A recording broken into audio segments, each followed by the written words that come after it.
신명기서는 마지막 장 34장을 앞두고 있는데, 이 34장은 모세의 죽음에 대한 기록입니다. 다시 말하면 33장 우리가 읽은 말씀이 모세가 마지막으로 이스라엘 백성들에게 유언적 설교를 한 내용인데, 특별히 노래로 되어 있어요. 우리 쉬운 성경은 그 부분을 최대한 살리기 위해서 이 단락단락들을 나누어 줬고, 또 운율을 살리기 위해서 문장이 끝나지 않았는데 바로 그 다음 문장으로 이렇게 연결해서 마치 시인 것처럼, 운율이 있는 것처럼 그렇게 의도적으로 기록을 했습니다. 특징이 있습니다. 이 모세가 마지막 12지파를 향해서 노래를 부르는 내용인데, 이 노래들이 앞에서부터 나왔던 내용들을 우리가 잠깐 되짚어 보면 축복과 저주에 대한 내용이 이 앞쪽부터 진행이 되었고요, 축복에 대한 내용보다 저주에 대한 내용이 훨씬 길다 그랬습니다. 더 구체적이고 훨씬 더 내용이 많다 그랬습니다. 그 이유는 저주의 길을 가지 않는 것이 축복이기 때문에 그래요. 하나님이 주시는 축복은 이루 셀 수 없을 만큼 많은데, 문제는 이렇게 많은 축복을 무시하고 저주의 길로 가니까 문제입니다. 그래서 저주를 강하게 설명함으로 저주에 대한 길은, 저주에 대한 생각은 아예 하지 않는 것으로 하기 위해서 오히려 저주를 강조했다고 했습니다. 그런데 오늘 말씀의 마지막 부분에 해당되는 이 모세의 노래는 축복의 노래라고 불려집니다. 저주가 없어요. 당연하지 않느냐라고 할 수 있는데, 또 당연하다라고 여길 수 없는 일은, 지금 여기에 등장하는 12지파들의 조상들을 쭉 따라가다 보면, 제가 표를 하나 간략하게 만들어 놨는데, 먼저 한번 보시죠. 표를 보시면 먼저 왼쪽은 출생 순서입니다. 태어난 순서대로 12지파의 이름들을, 야곱의 12아들들의 이름들을 쭉 나열을 했고, 그 가로에는 그의 어머니, 모친이 누군지를 설명을 했어요. 레아 4명, 라헬의 시녀죠. 비라를 통해서 2명, 레아의 시녀인 실바에게 2명, 그리고 레아에게 몇 명입니까? 6명이죠. 그리고 라헬이 4명을 낳았어요. 물론 이거는 이제 아닌가요? 라헬이 2, 레아가 6, 비라가 2, 실바가 2. 문제는 이제 아들만입니다. 딸들은 소개하고 있지 않아요. 그러니까 딸은 자녀가 아니냐, 그런 의미는 절대 아니고, 대부분 이제 성경은 남성 위주로 구성되었던 사회이기도 하고, 또 남자들의 이름이나 이렇게 남자들의 수에 대해서 민감하게 기록을 하지만 여자들에 대해서는 잘 기록하지 않는 부분이 있어요. 지금하고 생각하시면 안 돼요. 그때 당시에는 그렇게 인정을 했다라는 것으로 볼 때에 자녀들이 이것밖에 없느냐, 그건 아닐 겁니다. 분명히 딸들도 있습니다. 디나의 사건을 아시죠? 딸들이 있습니다. 그러니까 이건 아들들의 순서를 이렇게 적어놨는데, 중간에 보시면 야곱이 창세기 49장 죽어가면서 유언을 할 때 축복과 저주를 같이 해요. 이제 그 부분은 제가 좀 이따 말씀을 드릴 텐데, 그 순서를 잠깐 보시면 1번, 2번, 3번, 4번 유다까지는 순서가 동일해요. 태어난 순서와 유언하는 순서가 동일한데 5번째부터 바뀝니다.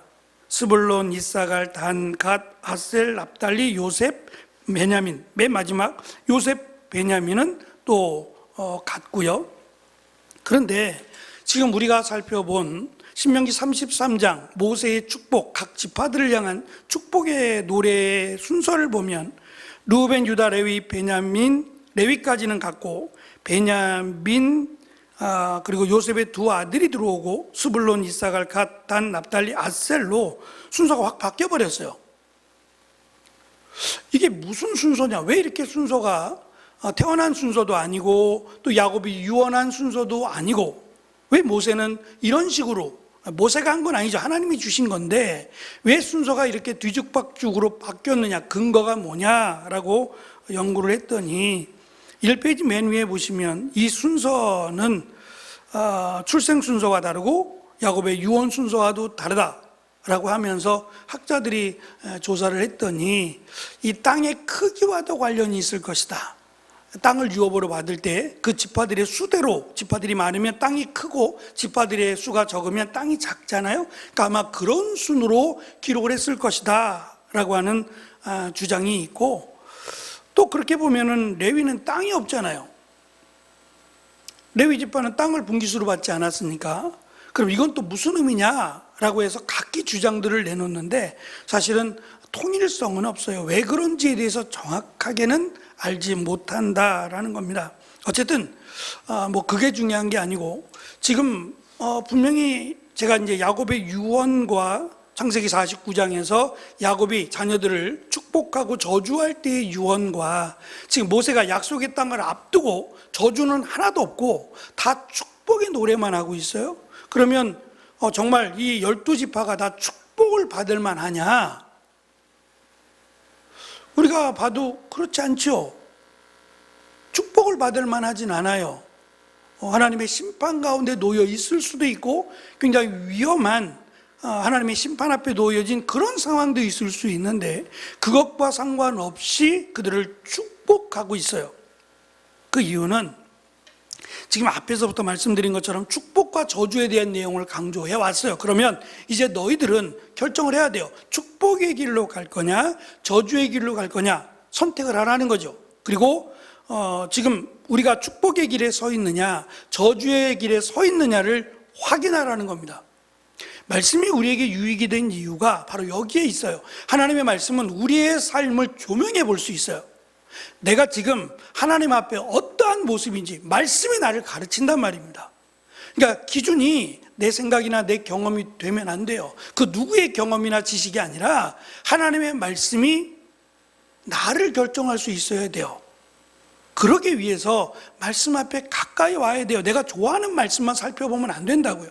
그래서 제가 저도 오랜 시간 동안 신앙생활을 하고 자라오면서 성경 말씀을, 설교 말씀을 꽤 많이 들었죠. 예배도 열심히 참석했으니까 목사님으로부터 많은 설교도 들었고, 또 제가 사역을 나갔을 때 전도사로 뭐 부목사로 이렇게 사역을 나갔을 때에도 제가 하는 설교보다는 담임 목사님의 설교가 훨씬 더 많잖아요. 그 목사님들의 설교를 들으면서 늘 한켠에 그 다짐을 했던 것 가운데 하나가 적지 않은 설교가 인물 중심의 설교들을 많이 들었어요. 또는 어떠한 상황에 근거해서 믿음을 강조하기 위한 말씀, 또는 뭐 헌신이나 이런 것들을 강조하기 위한 그 내용들을 가지고 설교하시는 경우들이 참 많았어요. 틀린 건 아니죠. 잘못된 거라고 말할 수는 없지만 그렇지 못한 경우도 있어요. 예를 들면 말씀드린 것처럼 다윗이 정말 믿음의 왕입니다. 믿음의 왕이기도 하고 하나님 보시기에 기뻐할 만한 사람인 것도 맞아요. 그러나 다윗이 이 왕이 되고 나서 하지 말아야 될 정말 치명적인 자신의 수하인 우리아의 아내인 밧세바를 취한 일은 결코 해서는 안 되는 일이었어요. 단순히 실수라고 말하기에는 그 후유증도 너무 컸고요. 그런데 이 부분을 놓고 설교를 들어본 적은 거의 없단 말입니다. 그것도 성경인데 성경이 그것을 기록한 이유가 있지 않겠어요? 항상 긍정적인 내용만 있는 것이 아니라 성경은 저주받은 내용도 분명히 포함하고 있어요. 그래서 저는 뭐 이렇게 따로 어떤 특별한 주제가 주어져서 그 주제를 중심으로 말씀을 함께 나눈다면 모를까, 성경 전체를 봐야 된다고 생각해요. 그래서 축복 그리고 저주에 대한 내용을 우리가 앞에서 살폈습니다. 그리고 이제 모세는 마지막으로 이스라엘 백성들 앞에서 유언적 설교를 하면서 노래라고 말씀을 드렸는데 축복의 노래를 하고 있어요. 저는 그 부분도 참 의미 있다고 생각해요. 제가 한번 말씀드린 것 같아요. 예전에 도서 모임이라고 하는 목사님들 모임이 있었어요. 지금은 이제 참석하지 않는데, 참석하지 않았던 이유 중에 가장 큰 이유가 일주일에 한 번씩 모여서 한 권의 책을, 일주일마다 한 권의 책을 읽어와야 되는데 사실은 한 권의 책을 일주일에 읽는 게 너무 부담스러웠어요.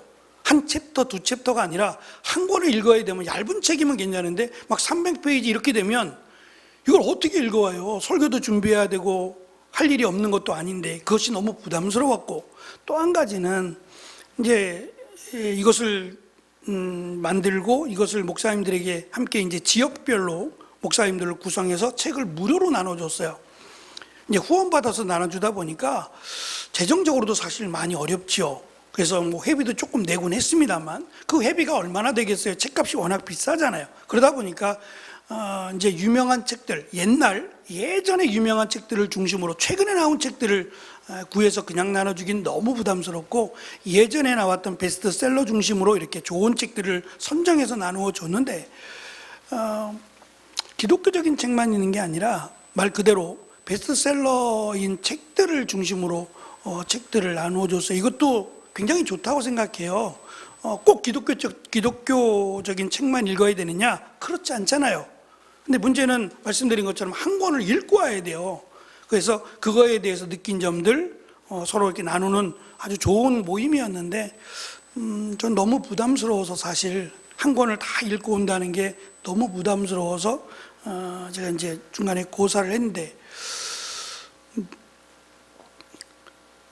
그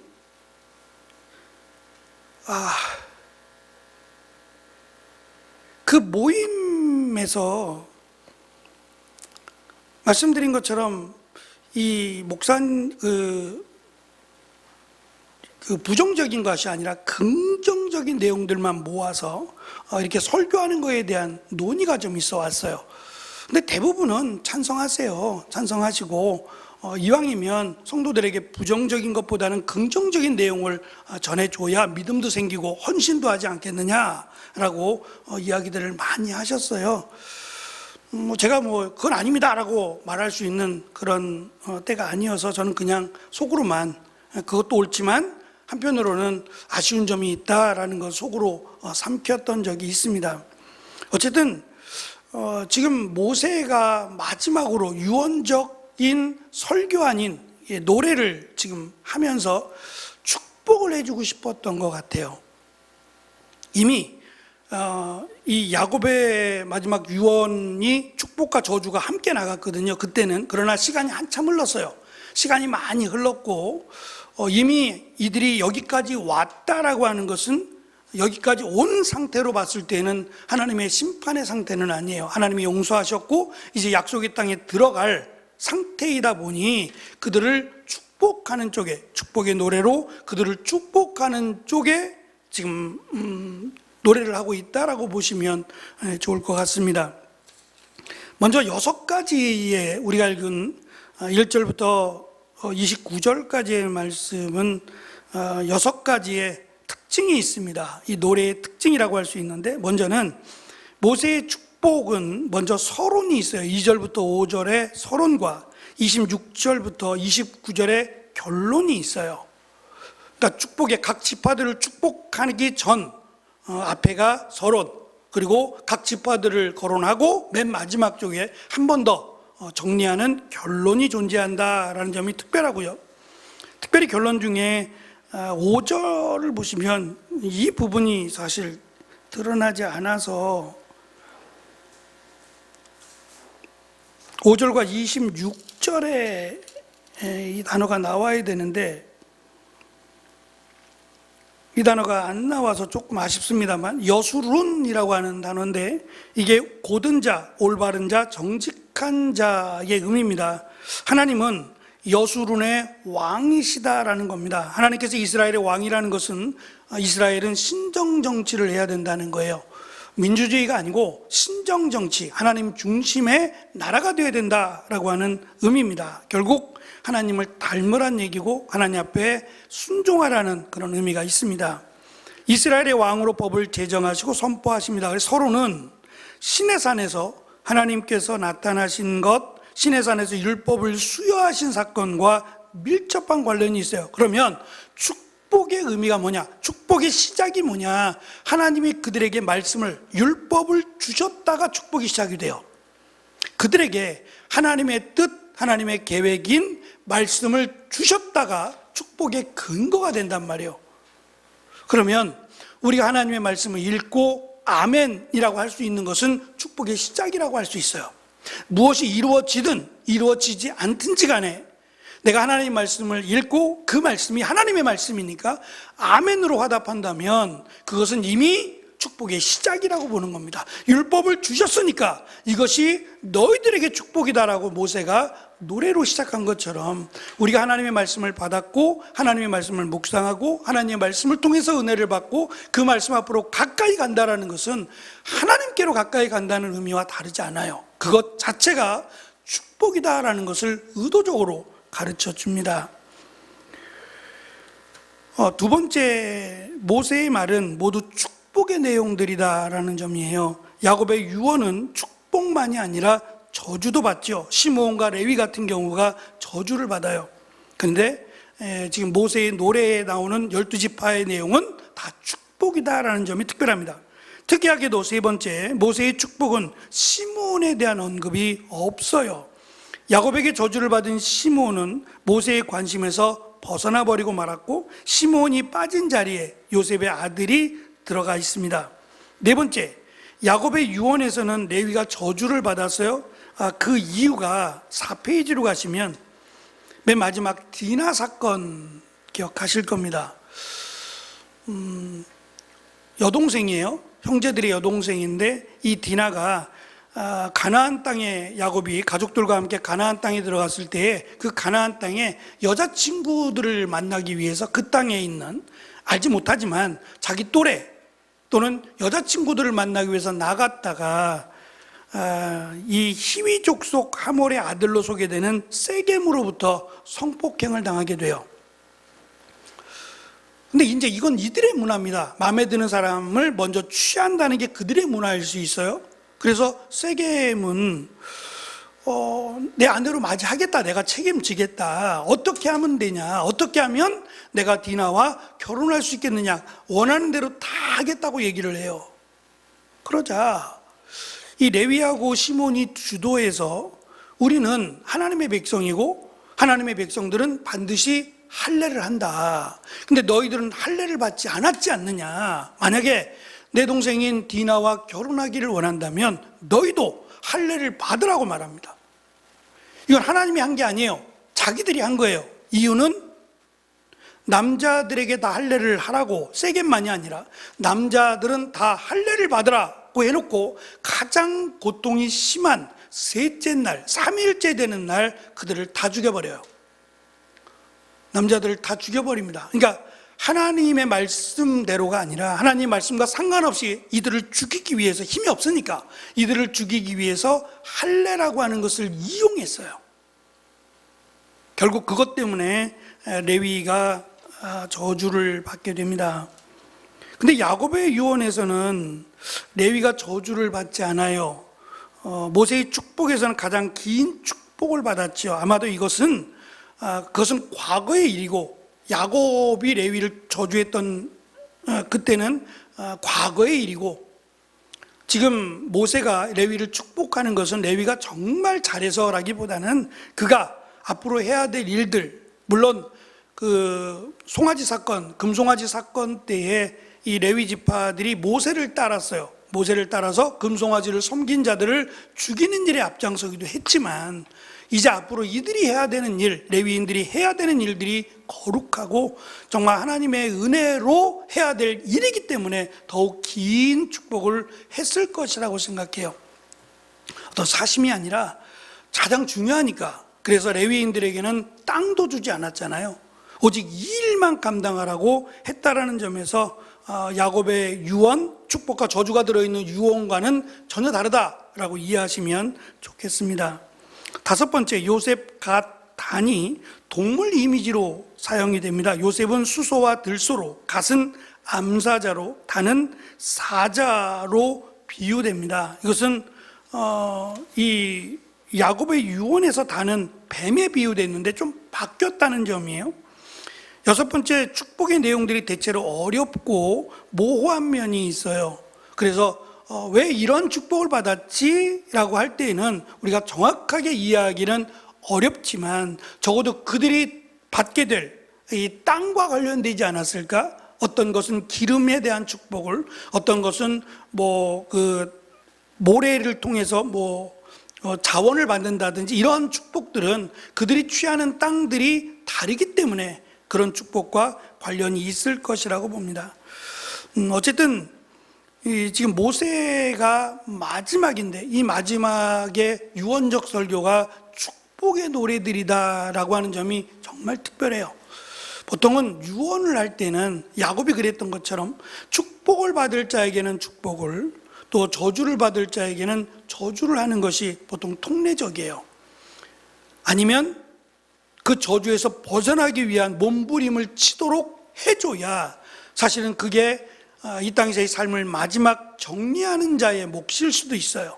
내버려 두면 안 되죠. 이렇게 놔두면 하나님의 심판에 이를 거니까 잘못된 부분은 수정해서 하나님 앞에 나오도록 하는 것이 그의 마지막 이 땅에서의 임무와 같을 수 있는데, 모세는 이들을 축복해 주고 있어요.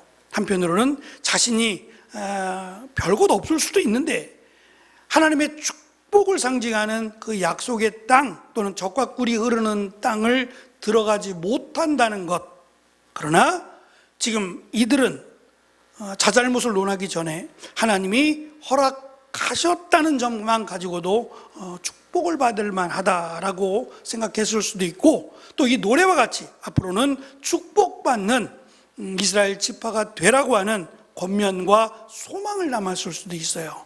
그래서 오히려 쉬운 성경은 훨씬 더 쉽게 이렇게 풀어주려고 많이 노력들을 했어요.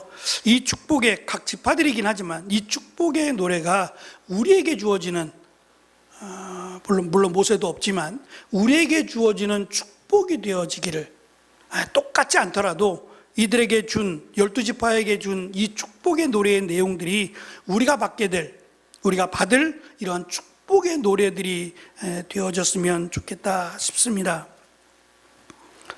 많이들 아실 텐데 이 솔개라고 하는 이 새는 날개가 커서 기류를 따라 높이 올라가는 새입니다. 바람을 타고 하늘 높이 올라가는 새고, 그 모습이 연을 날리는 것 같다 그래서 일명 검은 연이라고도 불리기도 합니다. 솔개의 수명은 40년인데 그가 환골탈퇴라는 걸 통해서 30년을 더 살 수 있답니다. 그러면 70년을 사는 거예요. 굉장히 오래 사는데, 문제는 이 환골이라고 하는 뼈를 갈아서 끼우는 것, 탈퇴는 태를 벗긴다는 의미인데 이 과정이 있어야만 돼요. 40년이 가까워지면 솔개는 발톱이 닳아서 더 이상 먹이를 채지 못하고 부리가 약해져서 부러져 쓰지 못하게 된답니다. 그럼 그렇게 그냥 살다가 죽을 거냐?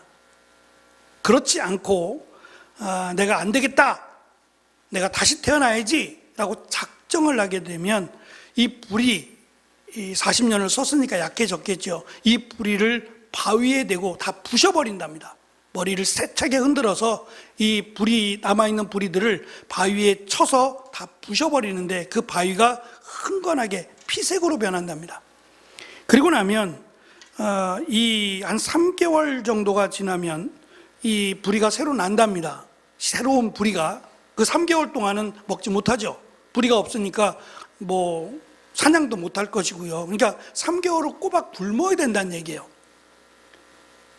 그리고 나서 3개월이 지나면 이 부리가 다시 난대요. 그러면 그때 이제 먹이를 조금씩 잡아 먹으면서 이 발톱을 이 새로 난 부리로 쪼아낸답니다. 다 뽑아낸답니다. 발톱을 다 뽑아내면 또 사냥은 또 어렵죠.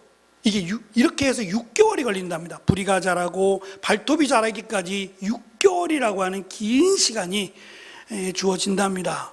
그때 솔개는 죽을 수도 있고요. 잘못 자기를 준비했다가는 그냥 굶어서 죽을 수도 있고, 또 오히려 힘들어서 죽을 수도 있고요.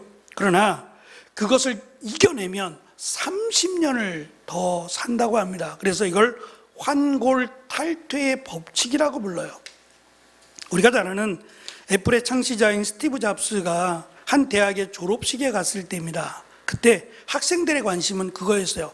어떻게 하면 당신처럼 부자가 될 수 있습니까? 성공할 수 있습니까? 라는 것이 학생들이 듣고 싶어하는, 스티브 잡스를 통해서 듣고 싶어하는 이야기였대요. 그때 스티브 잡스가 딱 두 마디를 합니다. 먼저, 남의 인생을 살지 마라. 두 번째, 배고픔을 유지해라. 이 두 가지의 말을 학생들에게 남겼다고 합니다. 부자를 둔 부자 아버지를 둔 사람이 상속을 이어받는 경우를 제외하고 스스로 성공하는 경우는 거의 없답니다. 그래서 외국인 부자들은 자식을 망치지 않으려고 대부분의 재산을 기부하죠. 우리가 권투를 보통 헝그리 스포츠라고 부른답니다. 배가 고파야 타이틀을 줄 수 있다는 얘기입니다. 우리나라가 국민소득 1만 불을 넘어가면서 세계 챔피언이 잘 나오지 않는 이유이기도 하대요. 배가 안 고프니까 그냥 휴가라고 하는 경우가 없다라는 거죠. 세계 지도를 이렇게 놓고 보면 참 역설적인데요. 라틴 아메리카나 중동, 아프리카 등 천연 자원이 많은 나라가 다 배고파요. 근데 반대로 천연 자원이 없는 나라들이 오히려 더 잘 산다는 거예요. 자원이 없으니까 이렇게 살아도 살아야겠다라고 하는 노력 때문에 잘 산다는 거예요. 그런데 천연 자원이 풍성하면 그냥 대충 살아도 이것만 팔아서 먹고 살겠네 라고 하는 그 마음 때문에 결국은 가난을 벗어나지 못하더라는 거예요. 황골탈퇴의 비유나 또는 이 권투, 헝그리 스포츠인 권투에서처럼 황골탈퇴하기 위해서는 그만한 노력과 헌신이 있어야 된다는 걸 강조하죠. 저는 모세의 노래를 통해서 이 노래가 지속되려면, 이 노래가 그들의 삶이 되고 그들의 인생이 되려면 거저는 안 됩니다. 들어가면 다 되는 게 아니었어요. 우리가 앞으로 앞에 있는 뒤에 나오는 내용들을 이미 살펴보았지만 이스라엘 백성들은 들어가서 망하는 나라예요. 차라리 들어가지 못하고 광야에 있었으면 다 망하진 않았어요. 그러면 하나님이 들여보내서 다 망하지 않았느냐? 그건 말도 안 되는 이야기죠. 하나님께서 우리에게 축복하셨기 때문에 우리가 망했다라고 말하면 축복하지 말란 얘기밖에 안 되잖아요. 축복해 주신 것이 감사하죠. 문제는 이 축복을 지키기 위한 노력이 있어야 된다는 겁니다. 뼈를 깎는 노력을 하든 그 축복이 더 풍성해지고 나의 삶이 되게 하기 위해서는 하나님의 말씀이 내 삶의 중심이 되고 기준이 되는 수고와 노력이 필요하다는 겁니다. 그러면 이 축복의 노래보다 더 큰 축복과 은혜가 이스라엘에게 있었을 겁니다. 이 축복의 노래가 말씀드린 것처럼 우리가 살펴보고 또 읽어보면서 너무 좋다, 이 축복이 나에게 있었으면 좋겠다, 그렇게 바라는 것도 중요하지만 이 축복이 나에게 유지되기 위해서는 축복을 받고 끝날 게 아니라 그 축복이 지속될 수 있도록 내가 더 부단히 더 열심히 하나님 앞에 가까이 나오도록 힘써야 한다는 점, 그리고 무엇보다 하나님의 말씀을 가까이 하는 것이 내가 무언가를 선택하고 결정할 때 지혜롭게 결정할 수 있고 하나님이 원하시는 결정을 할 수 있는 귀한 은혜라고 하는 사실을 기억하고, 어쨌든 다음 주가 이제 신명기 마지막이 될 텐데 모세의 죽음입니다. 죽음을 앞두고 마지막이 이 축복의 노래다라는 점이 참 의미심장한 것 같아요. 우리도 살아온 삶, 우리가 마무리할 때 우리의 지나온 삶을 이렇게 축복의 노래와 같이 하나님께 받은 축복들을 노래할 수 있었으면 좋겠어요.